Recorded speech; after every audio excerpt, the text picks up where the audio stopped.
क्या 15 लाख रुपए के अंदर हम 2 मंजिल घर बना सकते हैं? तो आइए आज के इस वीडियो में इसी सवाल के जवाब के बारे में देखते हैं। देखिए दोस्तों, 2 मंजिल घर बनवाना वो भी 15 लाख रुपए के अंदर कोई आसान बात नहीं है। इसके लिए आपको हर एक डिसीजन जो है वो काफी सटीक तरीके से लेना पड़ता है। अगर थोड़ी सी भी चूक हो जाती है तो आपका घर बनाने का जो बजट है वो काफी ज्यादा बढ़ जाएगा। तो इसलिए आपको 2 इंपॉर्टेंट चीजों की तरफ ध्यान देना पड़ेगा, जिसके बारे में हम आज के वीडियो में देखेंगे। सबसे पहली चीज हम ये जानेंगे कि वो कौन कौन सी इंपॉर्टेंट चीजें हैं जो कि हमें बजट के अंदर रहते हुए इस घर को बनाने में मदद करेंगी, और दूसरी इंपॉर्टेंट चीज कि इस घर को बनाने के लिए हमें कितना मटेरियल लगने वाला है और उसके ऊपर हमारा कितना खर्च होगा। तो सबसे पहले जानते हैं कि कौन कौन सी चीजें आपको ध्यान में रखनी चाहिए इस घर को बनाते समय। तो यहां पर आपको सबसे पहली चीज जो कि ध्यान में रखनी चाहिए वो है आपके घर का एरिया। फिर चाहे आपका घर कितना भी बड़ा या फिर छोटा क्यों ना हो, उसका जो बजट है वो सबसे ज्यादा अगर किसी चीज के ऊपर डिपेंड होता है तो वो है उस घर का एरिया। जाहिर सी बात है, जितना बड़ा एरिया होगा उतना ही आपको ज्यादा खर्च आएगा। कल को अगर कोई आपसे ये कहेगा कि हम 3000 स्क्वायर फीट घर जो है वो 15 लाख के अंदर आपको बना के देंगे, तो ये सरासर गलत बात है। ऐसी चीजें पॉसिबल नहीं हो पाती है। तो अब हमारा जो 15 लाख का बजट है उसके अंदर हमें घर का एरिया आखिर कितना रखना चाहिए। तो देखिए दोस्तों, आपको घर का जो एरिया है वो टोटल आपको 1000 स्क्वायर फीट के दरमियान रखना चाहिए। यानी कि ग्राउंड फ्लोर के ऊपर आपका 500 स्क्वायर फीट का एरिया होगा और आपका फर्स्ट फ्लोर जो है वहां पर आपका 500 स्क्वायर फीट का एरिया होगा। एग्जांपल के लिए आपके प्लॉट का एरिया जो है वो 20 फीट बाय 25 फीट हो सकता है, या फिर 20 फीट बाय 30 फीट का आपका प्लॉट हो सकता है। तो इस एरिया के अंदर आप इस घर को बनाने वाले हैं 2 मंजिल। अब अगला सवाल ये आ जाता है कि आखिर ये जो घर हम बनाने वाले हैं इसके अंदर कितने रूम होने वाले हैं। तो ग्राउंड फ्लोर जो होगा वहां पर हमारा एक 1 BHK होगा, यानी कि आपका एक हॉल, एक किचन, एक बेडरूम, आपका एक बाथरूम और आपका एक पोर्च होगा। और अगर पॉसिबल है तो आप पोर्च में से ही जीना जो है उसे ऊपर की तरफ ले जा सकते हो।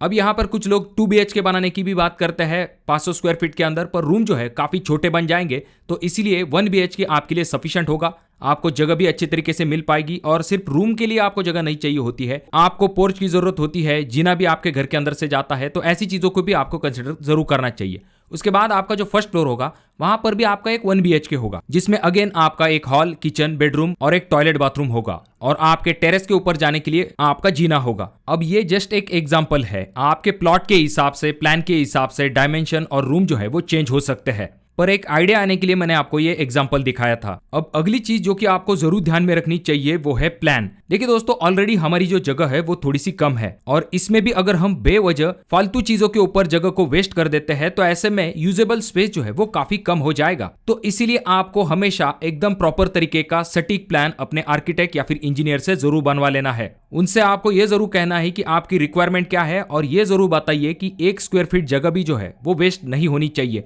प्रॉपर प्लानिंग के साथ अपने घर के प्लान को बनाइए। देखिए दोस्तों, ये चीज बहुत सारे लोगों को सिंपल लग सकती है, पर यकीन मानिए इसी चीज के ऊपर आपका बजट और आपके घर का जो कंफर्ट है वो काफी ज्यादा डिपेंड होगा। अब दोस्तों, इसके बाद बात करते हैं कि इस घर को बनाने के लिए हमें टोटल कितना मटेरियल लग सकता है। तो इस घर का जो एरिया है, यानी कि ground floor 500 square feet plus first floor 500 square feet is equal to आ जाता है 1000 स्क्वायर फीट, यानी कि टोटल घर का जो एरिया है वो 1000 स्क्वायर फीट है। तो उस हिसाब से अगर हम देखें तो हमें सीमेंट जो है वो 450 से लेके 500 सीमेंट बैग जो है वो लग सकती है। और एक सीमेंट बैग का जो रेट है वो अगर हम 400 रुपए के हिसाब से कंसिडर करते हैं तो यहाँ पर हम क्या करेंगे, 450 सीमेंट बैग जो है उन्हें कंसिडर करेंगे, मल्टीप्लाई 400 रुपए एक सीमेंट बैग का रेट इज इक्वल टू आ जाता है 1,80,000 रुपए।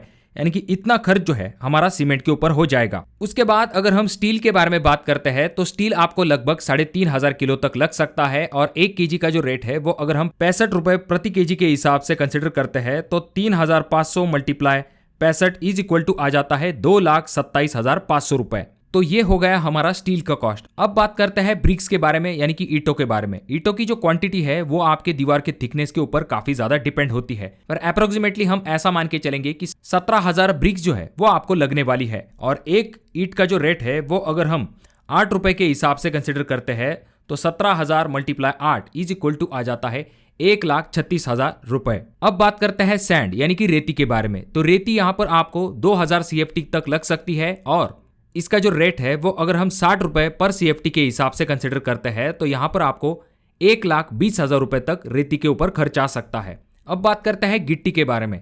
देखिए दोस्तों, गिट्टी जो है वो आपको लगभग 1500 CFT तक लग सकती है। मल्टीप्लाई अगर हम 45 रुपए पर CFT का रेट कंसिडर करते हैं तो हमें 1500 मल्टीप्लाई 45 इज इक्वल टू आ जाता है 67,500 रुपए।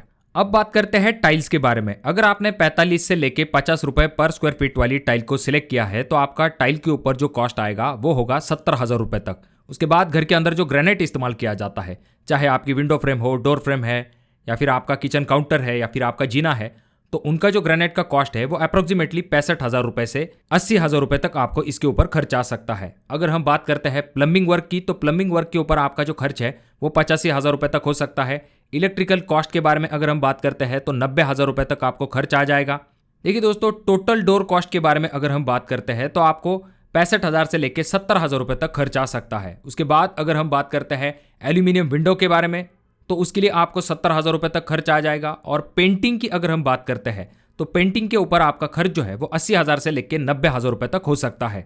और रही बात आपके लेबर कॉस्ट के बारे में, जैसे कि आपके घर का ब्रिक वर्क है, प्लास्टरिंग वर्क है और सेंटरिंग वर्क है, इन तीनों कामों को मिला के आपका जो प्लम्बिंग का लेबर कॉस्ट बनेगा वो होगा 2,50,000 रुपए तक। अब ये जो कॉस्ट या फिर ये जो रेट है ये आपके लोकेशन के हिसाब से थोड़े से कम या फिर ज्यादा हो सकते हैं। देखिए दोस्तों, घर बनाते समय कुछ और भी कॉस्ट होते हैं, जैसे कि अगर आप रेलिंग लगवाते हो तो उसके लिए आपको 20 से लेके 25,000 रुपए तक खर्च आ जाएगा। जो मुरूम फिलिंग हम करते हैं प्लिंथ के अंदर, तो वहां पर आपको 35 से लेके 40,000 रुपए तक खर्च आ जाता है। सेप्टिक टैंक अगर आप बनवाते हो ईंटों वाली तो आपको 50,000 रुपए तक खर्च आ जाता है। रेडीमेड अगर आप राउंड सेप्टिक टैंक लेते हो तो 10,000 रुपए तक खर्च आ जाता है। इस तरह से छोटे छोटे खर्च भी आपको जरूर जोड़ने पड़ते हैं। अब दोस्तों, अगर हम बात करते हैं टोटल कंस्ट्रक्शन कॉस्ट के बारे में, तो देखिए दोस्तों, ये जो हमारा 1000 स्क्वायर फीट का घर है, इसे बनाने के लिए आपको 15 लाख से लेके 17 लाख रुपए तक खर्च जो है वो आज की सिचुएशन में आ सकता है।